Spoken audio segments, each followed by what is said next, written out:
Raccontare e valorizzare produttori, prodotti e territori mettendo al centro la filiera ittica è il progetto promosso e sostenuto dalla Regione Veneto attraverso il Fondo per gli Affari Marittimi, la Pesca e l'Acquacoltura, presentato a Caorle alla Fiera dell'Alto Adriatico con il nome di Venez, un gioco di parole che unisce Veneto e net, ovvero in inglese rete, non solo quella da pesca, soprattutto quella rete di eccellenze che esprime al meglio l'identità regionale.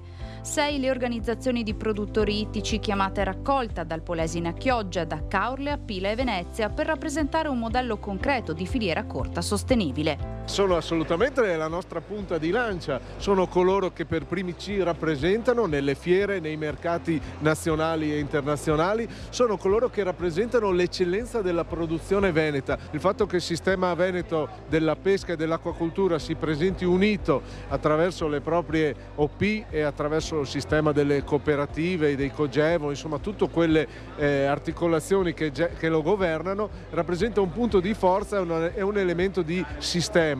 Chiaro che è un comparto che in questi anni ha dovuto attraversare delle situazioni di criticità. Granchio blu e mucillagine hanno flagellato la produzione di molluschi nella zona di Scardovari, soprattutto cozze e vongole. Molto difficile da reperire almeno nelle nostre lagune, però siamo pronti a una ripartenza nel prossimo futuro.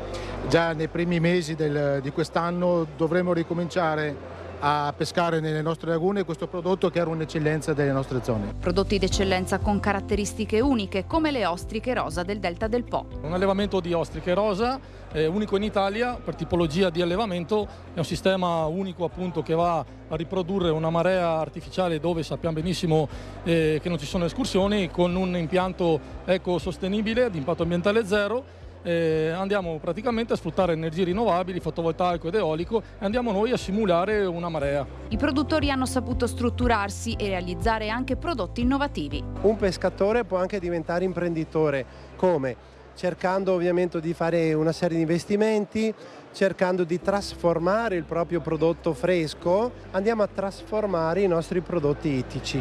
In che modo? Mettendoli chiaramente in queste scatoline. Ovviamente possiamo parlare di canestrelli bianchi a mezzo guscio, aperti, possiamo parlare delle vongole dell'Adriatico. Prodotti che sanno incontrare esigenze e gusti di consumatori e mercati. Polpa di fagiolari congelata.